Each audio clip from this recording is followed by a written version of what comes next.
débat reste-t-il si enflammé en Irlande? On va évidemment en parler. Où en est-on en Europe? Où en est-on en France? 40 ans après la loi Veil, la bataille est-elle gagnée? Pourquoi, par exemple, on se posera la question, le nombre d'avortements ne baisse-t-il plus dans notre pays? On va parler de tout ça, d'abord avec Camille Hamé, la co-réalisatrice de ce film, avec la sénatrice communiste Brigitte Gonthier-Maurin, qui est rapporteur, c'est pas très joli, rapporteur c'est mieux, du projet de loi d'égalité réelle qui l'an dernier a supprimé la notion de détresse lors du recours à l'avortement. La gynécologue Marie-Laure Brival de la maternité des Lilas près de Paris, ancienne présidente de l'association des centres d'interruption de grossesse. Le chercheur Laurent Toulmont, responsable de l'unité fécondité, famille et sexualité à l'Institut national des études démographiques. Et puis Sabine Jourdan, bénévole de l'association Agapat, une association chrétienne d'écoute des femmes, notamment des femmes qui ont eu recours à l'avortement pour les aider à faire le deuil. Camille Hamé, d'abord, vous êtes une jeune femme, vous avez quel âge? 27 ans. 27 ans. Pour une jeune Française de 27 ans, le droit à avorter, c'est une évidence, si vous le souhaitez, quoi que vous en pensiez par ailleurs, mais c'est une évidence. Pourquoi vous êtes intéressée à ce qui se passe en Irlande? Comment avez-vous su ce qui se passait en Irlande? Parce que beaucoup de Français l'ignorent. Justement, j'étais dans cette situation en arrivant en Irlande en 2008. Comme vous l'avez dit, j'ai grandi avec le droit à l'avortement dans mon pays. Et je suis arrivée donc en 2008 en Irlande et je me disais, je ne sais pas pourquoi, c'était peut-être très naïf de ma part, j'avais seulement 20 ans. Et donc avec ma co-réalisatrice Serena Robin, on est arrivé là-bas en ayant l'impression qu'en Irlande aussi, c'était une évidence à cause de l'Union européenne. On était dans cet état d'esprit-là. Et on s'est rendu compte qu'on avait tout faux. Donc évidemment, on a été assez choqués puisque l'Irlande, c'est quand même un pays très proche du nôtre, à beaucoup de points de vue. Et voilà, et cette idée est restée avec nous pendant plusieurs années. Et vous dites même que vous avez été hanté par cette... Oui, c'est quelque chose qui nous a vraiment, qu'on a été vraiment très touchés par les situations des femmes là-bas. C'est quelque chose qui nous a vraiment, en tant que jeunes femmes, énormément touchés. Donc, on est rentré en France, on a poursuivi nos études. Serena s'est orientée plus vers le cinéma et moi vers le journalisme. Et on s'est dit, c'est trop bête de ne pas faire ce film qu'on a tellement envie de faire. Mettons nos compétences en commun et faisons ce film. Les femmes qu'on entend, qu'on voit d'ailleurs derrière vous, pour l'une d'entre elles, sont pour la plupart des militantes? Pro-choice, comme on dit, c'est-à-dire pour le droit à l'avortement? Elles le sont devenues quelque part, puisque quand on a vécu quelque chose comme ça, en effet, une des solutions pour le surmonter, je pense que ça peut être aussi la politique. Donc dans le cas des personnages, Gérard et Gail, par exemple, le couple qui a perdu son enfant à 22 semaines, eux, je pense qu'ils n'avaient pas un profil de militant à la base. C'est du fait de leur souffrance, Voilà. Leur enfant était condamné. Hein. Voilà, exactement. Donc c'est à cause de leur souffrance et de leur histoire qu'ils se sont orientés vers le militantisme. Je suis frappé de ce que vous me dites. Vous me dites qu'ils ont perdu leur enfant à 22 semaines. Mais eux, ils le vivent comme ça. Ah oui. Parce que eux, c'était un enfant, ce couple, ils le voulaient, cet enfant. C'était leur premier, ils venaient de se marier, ils étaient heureux. C'était la nouvelle de l'anencéphalie, donc du fœtus, du fait qu'il ne survivrait pas, peut-être même pas à la grossesse, mais en tout cas pas à l'accouchement. C'était une vraie tragédie pour eux. Donc l'avortement, dans ce cas-là, et peut-être d'ailleurs dans d'autres cas, mais dans leur cas à eux, c'était vraiment une perte et un deuil ensuite. Ces témoins, ils ont été faciles à convaincre? Non. Non, mais on peut les comprendre. Là-bas, On a du mal à le comprendre, c'est pour ça que je vous pose la question. Voilà, je sais que d'un point de vue français, il n'y a pas une telle chape de plomb sur le sujet, même si, voilà, évidemment, il y a des opinions encore assez tranchées, etc., et qu'il y a un débat, heureusement, mais il n'y a pas cette chape de plomb qu'il y a en Irlande. Donc pour elles, prendre la parole à visage découvert, avec leur nom, c'est pas une décision à prendre à la légère. On les trouve vraiment très courageuses et j'espère que ça se ressent dans le film, mais c'est vraiment quelque chose de très courageux de prendre la parole sur ce sujet. Il n'y a pas d'avortement clandestin pratiqué en Irlande? Non. Pas que l'on sache. Évidemment. Évidemment qu'on ne peut pas. Mais on pourrait malheureusement avoir connaissance, ça s'est passé en France à l'époque, de faiseuses d'anges et de décès de femmes à la suite d'avortements. En France, c'était un secret de polichinelle. Ouais. En Irlande, il n'y a vraiment pas du tout de traces. Après, ça dépend ce qu'on appelle avortement clandestin. On sait qu'il y a des femmes qui commandent la pilule abortive sur Internet, notamment, et qui la prennent seules dans leur chambre. C'est clandestin au sens où c'est interdit, Mais ce n'est pas la même, la même situation qu'en France avant les années... Encore une fois, répétons-le, ça n'est pas puni d'aller avorter à l'étranger. Non, Ce qui est ça ne l'est puni, plus. ça ne l'est plus. Depuis 92. 12. Ça l'est en revanche, ça le serait d'avorter sur le sol irlandais. Oui, et d'une lourde peine, 14 ans d'emprisonnement. Où en est-on du combat dont vous dites un mot à la fin du documentaire? Où en est-on du débat politique en Irlande? La situation n'a pas évolué depuis la fin du tournage. Claire Daly, la politicienne qu'on voit dans le film, a proposé une loi au Parlement qui autoriserait l'avortement justement en cas de malformation fatale du fœtus. Aujourd'hui, on le répète, viol ou bien mise en danger de la vie de la mère. Non, même pas le viol. Même pas le viol? Pas le viol. C'est ce que j'avais cru comprendre. Non, seulement en cas de mise en danger imminent de la vie de la mère. C'est l'état suicidaire, c'est ce que Voilà, j'ai compris. c'est ça. Pardonnez-moi. C'est ça, l'état suicidaire. Mais comme c'est compliqué quand même. Hein. Et puis, honnêtement, dans les faits, personne n'avorte en Irlande. La loi est faite de... on trouve avec Serena et on n'est pas les seuls à le penser, que la loi est faite de manière à ce que ça soit impossible en fait de se servir de cette loi pour avorter. C'est trop compliqué. Ce sont des paroles très fortes qu'on entend dans le documentaire. Qu'est-ce que vous avez ressenti? Beaucoup d'émotions et me dire quelle inhumanité. Comment est-ce que c'est encore possible, même si je ne suis pas naïve et si je sais que ce combat des femmes pour accéder aux droits reproductifs et sexuels dont fait partie l'avortement est un combat de longue haleine et est un combat du quotidien qu'il ne faut surtout pas lâcher, y compris en France. C'est frappant parce que le documentaire commence par des images de Simone Veil Oui. et des manifestations dans les rues de France il y a plus de 40 ans. Et elles sont suivies de manifestations en Irlande aujourd'hui. Oui. Et quel encore décalage en Europe.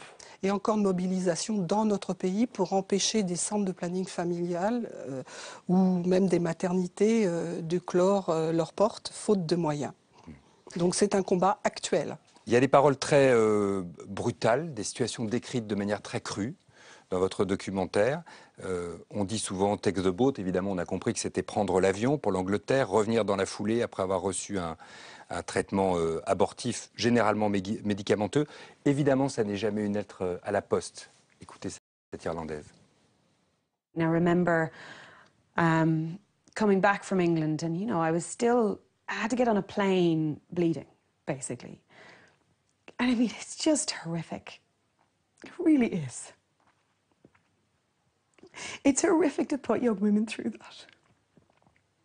To put them on planes.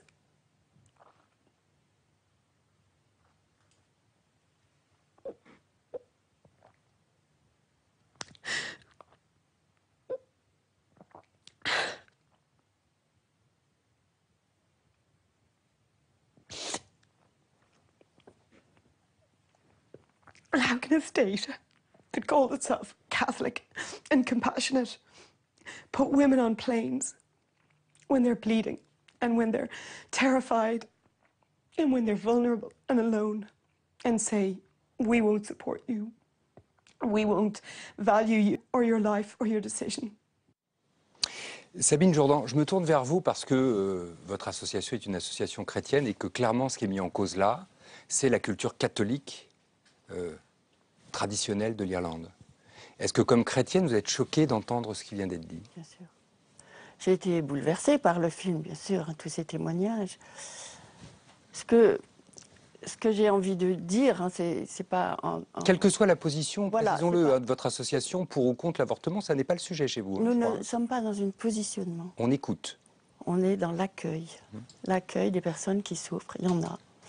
Donc on accueille et on écoute et on accompagne les personnes qui souffrent. Voilà, c'est vraiment l'objectif tout à fait premier et essentiel d'Agapa.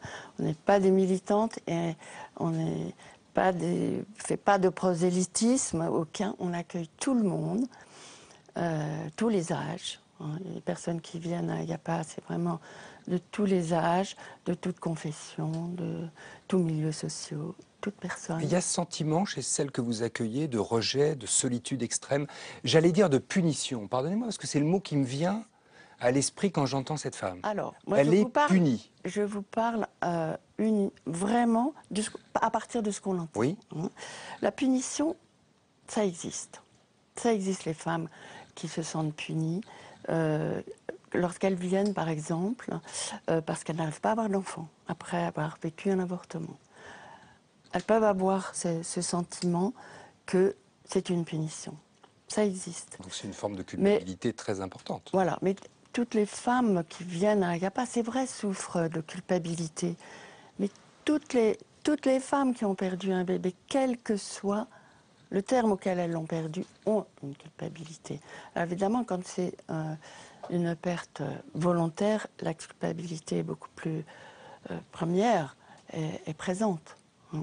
Mais c'est à elles-mêmes qu'elles en veulent la plupart du temps, essentiellement. Ce n'est pas toujours en référence à des valeurs. C'est elles. Elles ne sont pas en accord avec quelque chose qui est profondément ancré en elles-mêmes. Hein. Elles ne font pas forcément référence à des valeurs.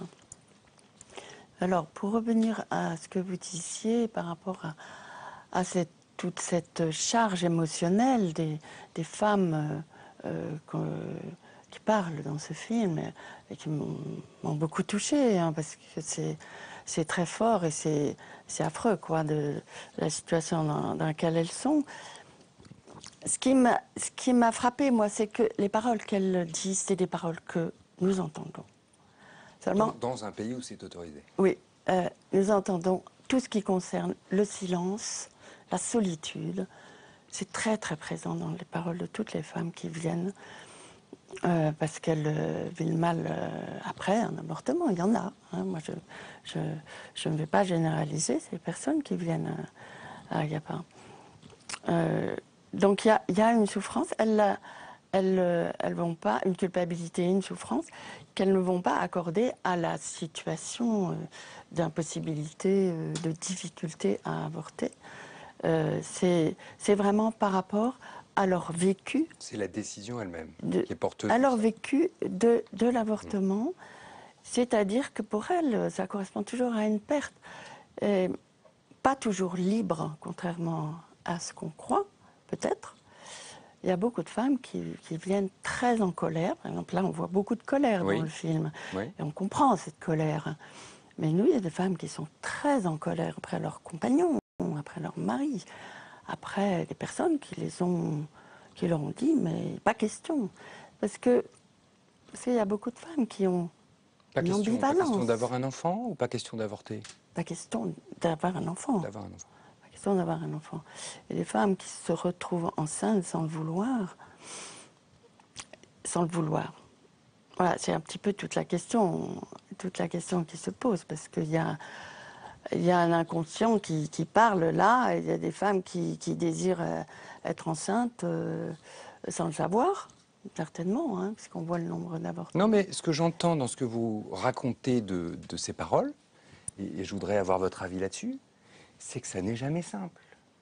Ça n'est jamais sans douleur. Je sais que vous allez réagir à ce mot-là. Je n'ai pas généralisé, moi-même. Non, j'entends très bien, moi non plus. J'ai dit celles qui viennent à Agapa. Mais la gynécologue obstétricienne, forcément, a aussi ces discussions-là. Parce que vous êtes aussi une écoutante. Est-ce que vous entendez la même douleur ? Oui, je suis de fait une écoutante en tant que professionnelle. Enfin, avant de répondre précisément à la question, je voudrais vraiment féliciter les réalisatrices parce que ce documentaire, il est vrai, il est effectivement extrêmement émouvant et ces témoignages de femmes, c'est vraiment bouleversant et vraiment chapeau à elles qu'elles aient pu, parce que même en France, alors que la loi l'autorise, il n'y a pas cette chape de plomb, c'est très difficile d'avoir des femmes qui témoignent à visage découvert sur ce parcours concernant l'avortement qui reste un sujet tabou. Ça reste un tabou en France, 40 ans Absolument, absolument. Ah oui, je confirme. Donc c'est d'autant plus exemplaire que ces femmes aient pu parler dans ce sens. S'agissant je crois que la question de l'avortement reste une histoire singulière et qui concerne, c'est des histoires particulières pour chaque femme. Il n'y a pas de généralité sur les motifs d'une décision d'interrompre une grossesse. Et je crois que cette notion de douleur et de culpabilité alors que ça fait 30 ans que je travaille autour de la question de l'avortement, que j'accueille des femmes et que je pratique ces interruptions de grossesse, ce que je peux voir à travers ça, la détresse et la culpabilité qu'ont ces femmes, parce que quand elles ont pris la décision, elles l'ont pris, la plupart du temps, sans contrainte. Elles ont décidé. Et ces femmes, si les équipes soignantes qui les reçoivent, si le parcours de soins, depuis le premier coup de téléphone jusqu'à la réalisation de l'acte, est culpabilisant à toutes ces étapes, oui, ces femmes vont sortir meurtries de cette histoire. Mais la majorité des femmes, je dirais plus de 95% des femmes qui demandent un avortement, sont décidées et sont a priori sans culpabilité par rapport à cette décision qui concerne leur vie, leur choix, leur décision. Il y a certaines Ça peut être des femmes... décisions de couple, hein.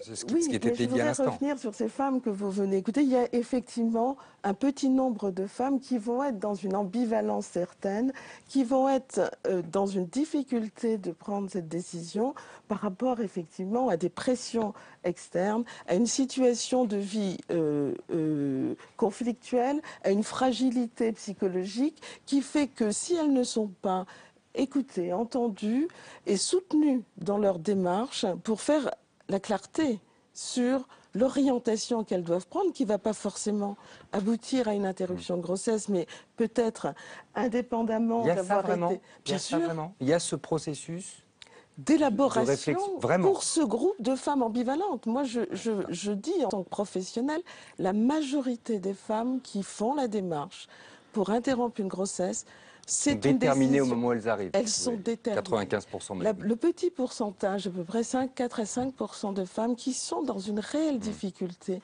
par rapport à cette décision vont devoir être accompagnées pour clarifier les raisons de ce choix et elles vont opter soit pour poursuivre dans ce sens, soit pour garder la grossesse. Donc vous dites que les 95% des femmes qui recourent à un avortement aujourd'hui vont bien après? Absolument. Vous dites ça? Bien sûr. Formellement. Et vous me dites? Si tenté, qu'elles sont accompagnées. Qu'elles soient accompagnées. Sur le plan des chiffres, je voudrais juste vous demander, vous voulez dire que vous accompagnez les femmes que vous sentez en difficulté par rapport à cette décision? C'est notre mission première. C'était pas partout comme ça. Hein? Écoutez, nous, en tout cas, c'est une certitude. C'est-à-dire que nous travaillons dans cet accompagnement sur la déculpabilisation des femmes qui ont fait ce choix-là et sur l'accompagnement et aussi dans la déculpabilisation des femmes qui sont en difficulté par rapport à cette grossesse non prévue sur laquelle elles s'interrogent. Il y a les moyens, Brigitte Gontier-Morin, il y a les moyens de faire ce suivi qui est décrit là? Parce qu'on Il faudrait des moyens pour faire ce suivi. Est-ce qu'il est assuré réellement aujourd'hui? Non, je ne crois pas. Je crois qu'il faudrait beaucoup plus d'endroits où des femmes puissent être accueillies et bénéficier de l'ensemble des prestations qui sont inhérentes à la contraception et dont l'avortement, évidemment. Non. On a une véritable question de moyens dans notre pays pour une accession de toutes à l'avortement, au droit à l'avortement. Ou au libre choix. Ou au libre choix, bien entendu. Voilà, on peut dire les choses comme ça. Laurent Toulmont, combien d'avortements chaque année en France? En ce moment, il y a à peu près 210 000 avortements en France. Chaque année? Chaque année, oui. Donc c'est un chiffre qui est à peu près stable, qui est en légère augmentation, disons, depuis le milieu des années 90, après avoir pas mal baissé dans les années 70 et 80. Mais on peut dire qu'en France, on est dans une situation à peu près stable sur le moyen terme, disons, en termes de fréquence des avortements.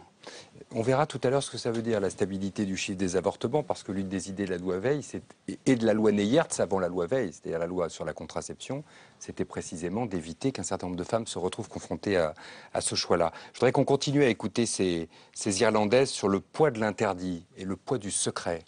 Ça m'a beaucoup frappé vraiment dans votre documentaire. Ça revient à plusieurs reprises dans la bouche des femmes, mais aussi du mari. I couldn't talk to my friends who every single one of them are pro-choice activists. They're not just pro-choice, they're activists. It's not that I didn't want to tell them, I just couldn't find the words. And as an activist for 3-4 years beforehand, to not be able to find the words, to be voiceless, is the worst misery that you could go through. Beyond everything else, not being able to talk about it, what you'd been through. Nobody knew. What we did was what was best for us, best for family, it was illegal in Ireland, and still is illegal in Ireland. So that makes us criminals. Even leaving aside religion or any beliefs, this was the law. So if you commit a crime, you can't go telling everybody because it's a secret.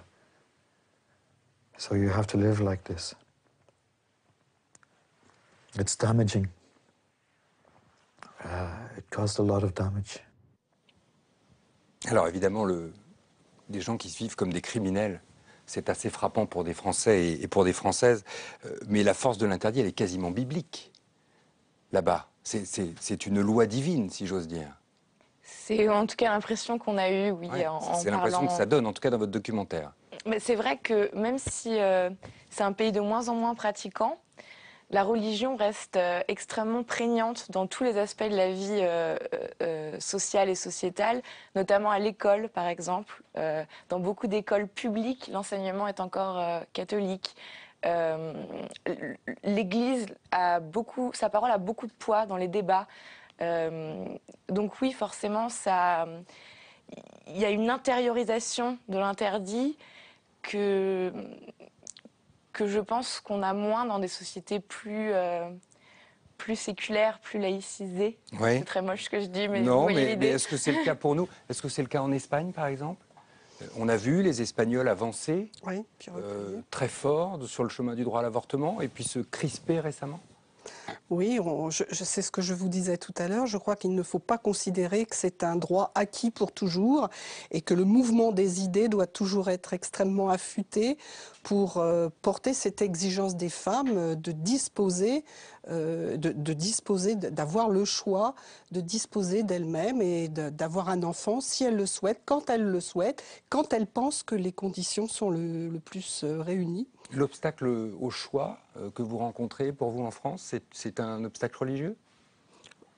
À la liberté pour une femme, plus exactement, la liberté pour ces femmes de faire usage du droit qui est ouvert par la loi française. Est-ce qu'il se heurte parfois en France à des obstacles d'ordre religieux? Non, je n'ai Des pas... interdits d'ordre religieux?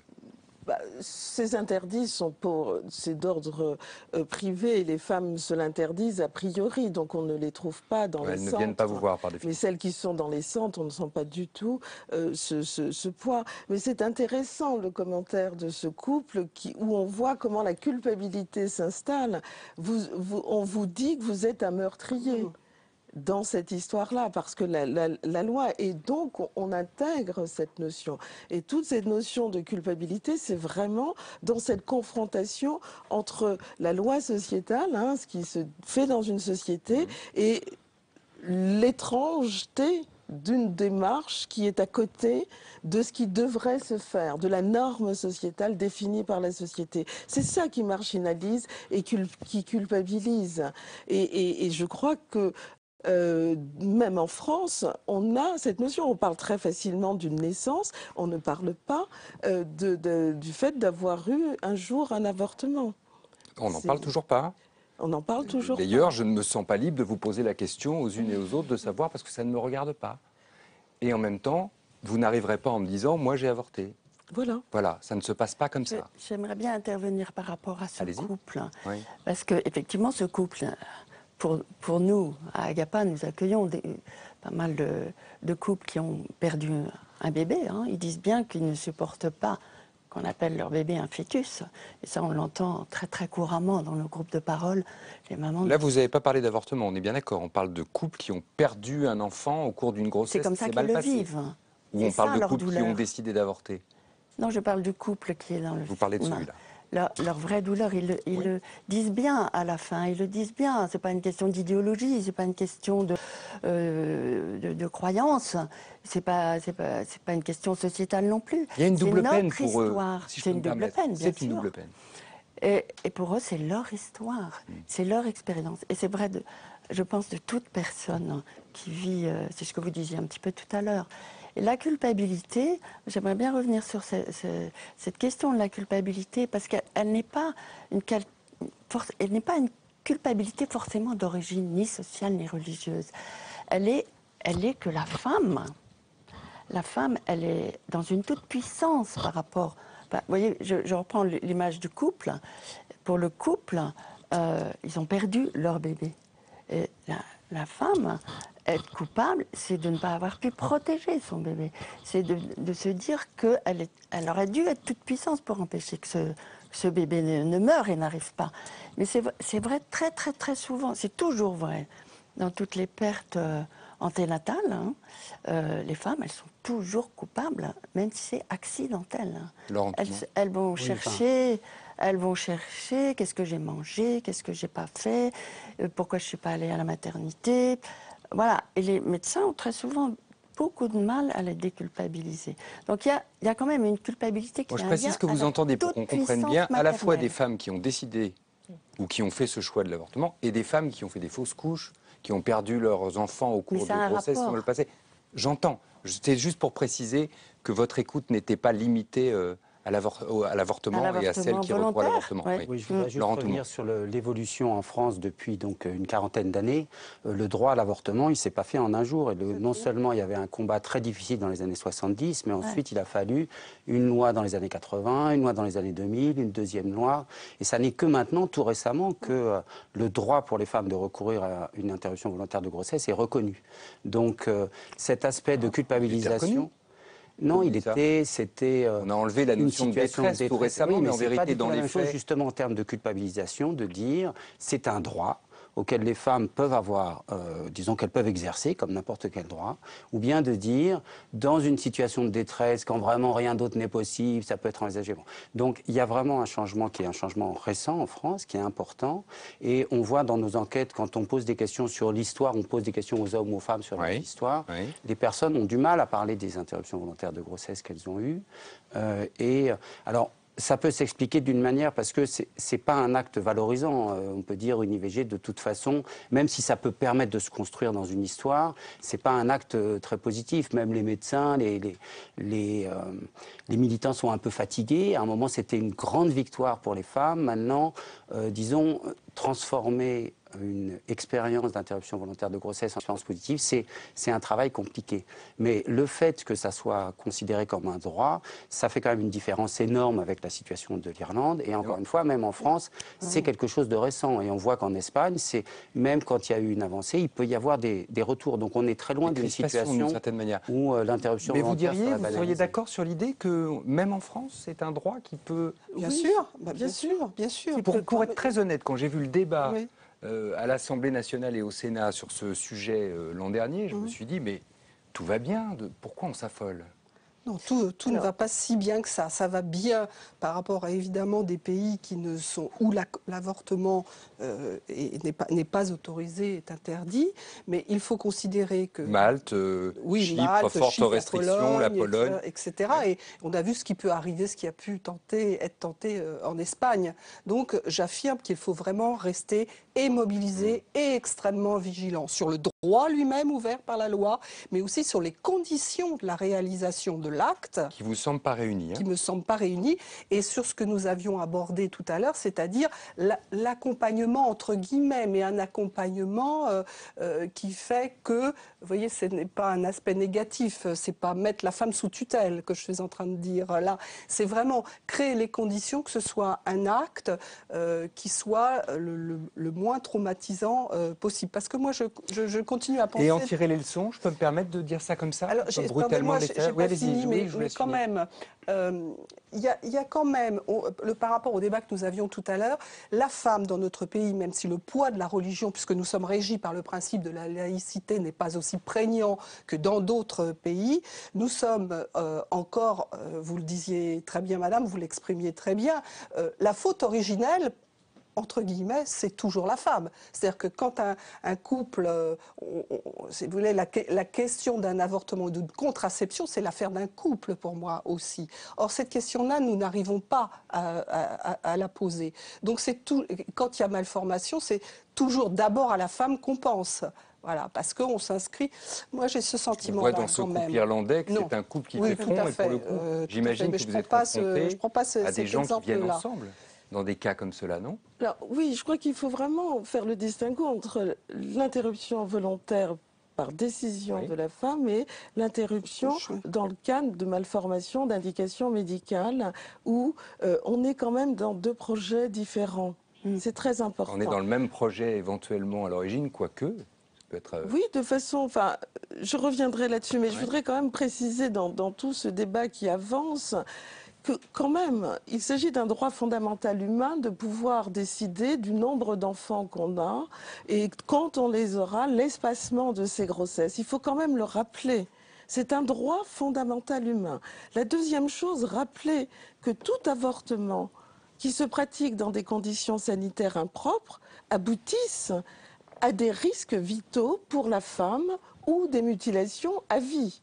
C'est-à-dire, on a vu ce qui se passait en France avant 75, ça se passe encore, et on voit ce qui se passe encore dans la majorité des pays à travers le monde où le droit à l'avortement sur décision de la femme est interdit. Les femmes ont recours à l'avortement clandestin, peut-être pas en Irlande, la chape de plomb est tellement immense et les risques sont tellement immenses, mais on a vu qu'en France, la loi de 1920 était bafouée et que l'État savait pertinemment que cette loi était bafouée et personne ne réagissait. Mais les femmes en subissaient les conséquences. Je crois qu'il faut rappeler cela et qu'il y a une urgence pour prendre conscience de ça et qu'il faut, et que l'avortement, troisième notion, a toujours existé à travers le temps, à travers les pays, les religions, quelles qu'elles soient. Les femmes ont recours à l'avortement quand elles sont, loi ou pas loi, confrontées à une grossesse qui ne fait pas partie de leur histoire à ce moment précis.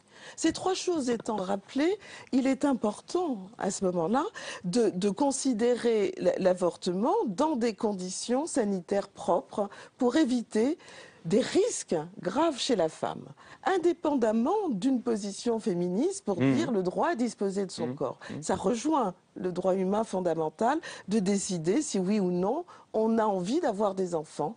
Et une femme a le droit de dire je ne veux pas d'enfant et se retrouver face à une grossesse non prévue, non désirée. Alors, face à l'argument que vous venez d'avancer, qui est très clair et qu'on connaît bien en France, parce que c'est l'argument qui a effectivement présidé à l'adoption de la loi Veil et aux différentes avancées qui ont eu lieu depuis. On voit bien qu'en Irlande, ce n'est pas exactement l'état du débat aujourd'hui, avec des oppositions très dures au Parlement et dans la rue, entre les pro-choice, c'est-à-dire les partisans du choix laissé à une femme d'avorter ou pas, et les pro-life, les partisans de la vie. You forced a woman to have a baby that she didn't want. She is suicidal because of that. I'll ask you a simple question. Are you glad the baby's alive? It's not my choice. No, are you glad? I'm not your choice. Are you glad the baby's alive? Now that the baby was forced, I don't care. Oh, you don't care? No, I don't. You don't care about the baby? Two better than one. Two lives. Because people on the pill have become Two lives have been saved. Are you not happy with that? No, I'm not, because that woman was forced to do a pregnancy that she didn't want.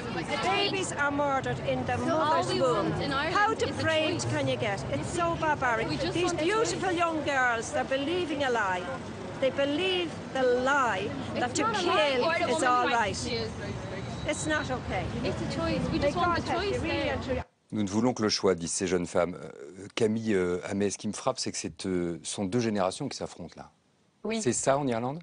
C'est en tout cas l'impression qu'on a eue. Oui, parce que si c'est ça, on a le sentiment que ça va avancer, si j'ose dire. Ça va bouger. C'est un peu ce qu'on s'attendait à voir en arrivant, cette image caricaturale du militant pro-vie grisonnant, souvent des hommes, et en face de jeunes femmes, etc. Mais c'est une caricature assez réaliste, en fait. Ah bon, donc c'est pas tellement une caricature. Voilà, c'est pas une caricature, en fait. C'est en tout cas ce qu'on a constaté dans les rues et dans les meetings, dans les différents meetings. C'est quand même plus masculin et plus âgé du côté pro-vie et plus féminin et plus jeune du côté pro-choix.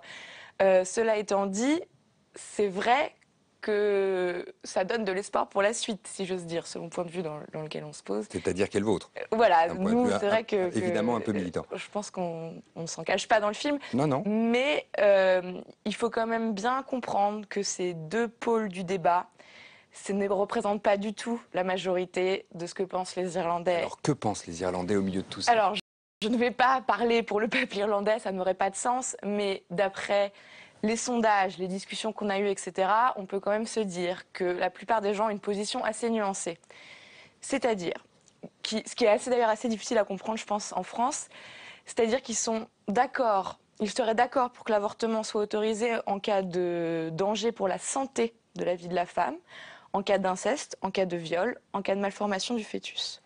Mais il n'est pas du tout question, pour l'instant, d'accorder le droit à l'avortement de manière totalement... Voilà, du droit de choisir. Ça, il n'en est majoritairement pas question, d'après les sondages. Je crois que ça serait de l'ordre de 20% de mémoire, de la population qui supporterait l'idée du choix. On est capable, Laurent Tout-le-Monde, de dire ce que représentent les partisans dits de la vie, les pro-life en France? Alors en France, ils sont très peu nombreux. Ce qu'on peut dire, c'est que... Ou la sensibilité qu'ils représentent, parce qu'on ne peut pas exclure qu'il y ait les militants et puis un certain nombre de gens dans les débats des années 70, il y avait des arguments de nature très différente qui circulaient. Donc il y avait des arguments de nature religieuse, des arguments moraux, des arguments pragmatiques, des arguments démographiques. Bon. Et donc c'est très difficile de savoir comment... et c'est la gloire d'une certaine façon de la République, d'arriver à avoir des débats qui font que l'opinion publique peut changer aussi. Donc, mais en France, on n'est pas du tout dans la situation d'Irlande. C'est-à-dire qu'on a vraiment l'impression qu'il y avait un mouvement, non seulement des femmes qui allaient... recourir à l'avortement à l'étranger, mais aussi il y avait un soutien, disons, même si c'était quand même une ministre d'un gouvernement de droite, qui n'était pas soutenue par sa majorité, mais elle était soutenue par son président. Enfin, c'était une situation quand même très complexe. Et elle était soutenue par le mouvement féministe, par les partis de gauche, par certains partis de gauche au début. Enfin, disons que c'était vraiment quelque chose de complexe. Donc c'est un peu compliqué de voir quelle... disons, l'opinion, elle se pose par rapport à une alternative. Et on voit bien qu'en Irlande, l'alternative, c'est des situations qui nous paraissent vraiment tellement extrêmes qu'on a du mal à les imaginer. Enfin, c'est la force de votre reportage. On voit que vraiment, on a vraiment du mal à se demander si c'est vraiment ça la situation. Bon, là, en France, on était quand même dans une situation différente. Mais il y avait par exemple, il y avait une inquiétude sur est-ce que si on libéralisait l'avortement, il y aurait plus d'avortements? Oui, est-ce qu'il y aurait moins de naissances? Ça faisait partie du débat. Et là-dessus, je crois qu'on peut dire aujourd'hui, on peut dire que là où l'avortement est autorisé, il n'y a pas plus d'avortement que là où il est interdit. Il n'y en a pas plus que là où c'est interdit. Et on peut dire que là où l'avortement est autorisé, il y a plutôt, disons, quand il y a beaucoup d'avortements, il y a plutôt beaucoup de naissances. Si on veut faire une relation à l'échelle des populations, on peut dire dans les pays d'Europe où il y a peu d'avortements, c'est les pays où il y a peu de naissances. Dans les années où il y a beaucoup d'avortements, c'est aussi des années où il y a beaucoup de naissances. Donc à l'échelle des populations, donc ça aussi, ça fait partie de la complexité du débat. Ça amène une question qui est un peu compliquée, mais ça veut dire qu'il y a un nombre incompressible? Que l'avortement ferait partie de la vie, qu'il y aurait un nombre incompressible? J'aurais tendance à dire trois choses. D'abord, si l'avortement est un droit, la question du nombre incompressible est une question qui n'est pas forcément pertinente. Ensuite, le nombre n'est pas vraiment incompressible, puisqu'on voit en France, par exemple, d'une région à l'autre, il y a des différences très importantes, pratiquement de 2 à 3 en termes de fréquence de l'avortement. Dans les pays d'Europe, il y a aussi des variations très importantes. Donc, on peut dire qu'il y a des contrastes importants. Mais en termes d'évolution, encore une fois, à l'échelle des populations, plus il y a de contraception, moins il y a de recours à l'avortement. Mais en France, par exemple, et dans beaucoup d'autres pays d'ailleurs, la diffusion de la pilule du lendemain, dans certains pays, a conduit à une diminution du nombre d'IVG. Dans d'autres pays, n'a pas conduit à une diminution du nombre d'IVG. C'est le cas en France. Alors, est-ce que c'est un succès? Est-ce que c'est un échec? Enfin, il faut savoir quel est l'objectif. Pardonnez-moi, parce que c'est l'objectif, c'est de faire diminuer. Pas anodin. C'est pas du tout évident de poser Oui, mais la ça, c'est question. pas anodin. C'est-à-dire, on est dans un pays où finalement le droit est en place. Et pourtant, le nombre d'avortements ne baisse pas. Mais parce que peut-être il y a un problème d'accès à l'information pour les jeunes adolescentes. Sur quoi? Sur l'avortement? Sur la contraception. Sur la contraception. Sur la contraception d'abord. C'est ce que dit le professeur Israël Nizan, par exemple, qui dit qu'il y a un problème avec les jeunes adolescentes pour qui aujourd'hui l'avortement est devenu, pardon de le dire aussi brutalement, une forme de contraception. C'est vrai? Écoutez, moi, je ne suis pas... Je ne partagerai pas, en tant que professionnelle, ce point de vue, parce que je crois que c'est, encore une fois, affaire d'individus. Il y a des adolescentes extrêmement responsables qui prennent, et puis il y a des adolescentes, et les adolescentes ne sont pas différentes des autres femmes, et l'avortement ne concerne pas que les adolescentes, parce qu'il y a un focus sur les adolescentes. Est-ce qu'on peut dire quand même que Sur les étudiants, quelle est la proportion les étudiants, non, mais c'est pas je veux pas dire un avortement sur 2 des femmes de qu'adolescents. moins de 35 ans, je me trompe? Oui, c'est même un peu plus. Disons, c'est vrai que depuis une dizaine d'années, le recours à l'interruption volontaire de grossesse a plutôt augmenté avant 25 ans, parce que d'un côté, les naissances arrivent de plus en plus tard dans la vie des femmes, et donc il y a une période, disons, entre les premiers rapports sexuels et puis le souhait d'avoir une première naissance, qui est beaucoup plus longue que par le passé. Donc ça explique de façon tout à fait simple, disons, que le recours à l'IVG est augmenté. Mais on peut lier un déficit de prévention sur la contraception. Une sexualité beaucoup plus active entre 17 et 25 ans. Ça s'explique par toutes ces raisons. Et effectivement, l'arrivée de la première grossesse, qui est plutôt autour de 30 ans en France, il y a cette longue période à contracepter et qui fait que donc il y a effectivement plus, il y a plus de fertilité aussi à ces âges-là. Donc tout concourt à faire qu'il y a plus. C'est pas un échec pour vous, autrement dit? Bien non. Moi, je pense c'est ma question. Je pense quand même qu'il y a une question d'éducation tout de même, parce que j'ai souvenir d'avoir reçu plusieurs toutes jeunes femmes qui disaient tout simplement qu'elles ne s'imaginaient pas qu'elles pouvaient être enceintes en ayant une vie sexuelle où elles prenaient la pilule, et on peut être enceinte avec la pilule. Et donc c'était une surprise vraiment, parce que je n'ai pas envie d'être mère, je ne serais pas enceinte dans ma vie sexuelle. Il y avait cette affirmation qui était un petit peu particulière tout de même si je ne veux pas la généraliser, mais je l'ai entendue 2 fois. Ben non, je n'imaginais pas que je pouvais être mère, donc je n'imaginais pas que je pouvais être enceinte. Donc la peur de la grossesse, à mon avis, a disparu quand même chez les jeunes qui ont une vie sexuelle. J'ai une dernière question à vous poser avant de clore ce débat, absolument passionnant et qui vous aura passionné, j'en suis sûr. Il y a des femmes qui prennent le bateau ou qui prennent l'avion, des Françaises qui prennent le bateau ou l'avion pour avorter aujourd'hui? Puisque au-delà de 12 semaines... Qui quittent le territoire, bien sûr, elles existent encore, ces femmes. En dépit de la réforme de 2001, de la loi qui a allongé les délais, il y a certaines femmes, du fait d'une baisse de l'offre, de difficultés... C'est-à-dire pas assez de médecins, pas assez de circuits... Pas assez de centres, il y a certaines et c'est réparti de façon inégale sur le territoire. Certaines zones sont vraiment en déficit de centres d'accueil et d'orientation pour ces femmes. Donc le temps passe très vite. Et ces femmes peuvent se retrouver hors délai en France. Et il y a encore, en 2015, des femmes qui doivent franchir... Moins 130 centres de planning familial en 10 ans. Moins 130. Moins 130. Planning familial seulement. Je ne parle pas des opérations de regroupement d'hôpitaux qui font suite à la loi HPST.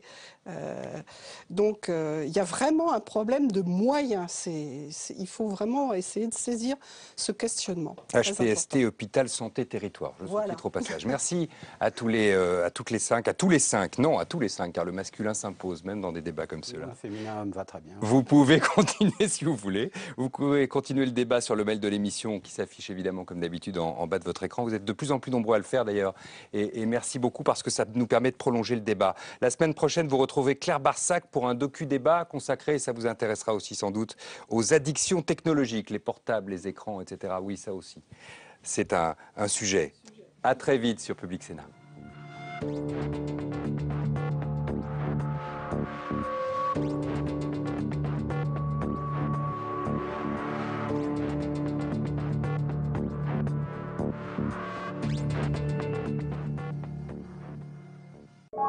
Le 11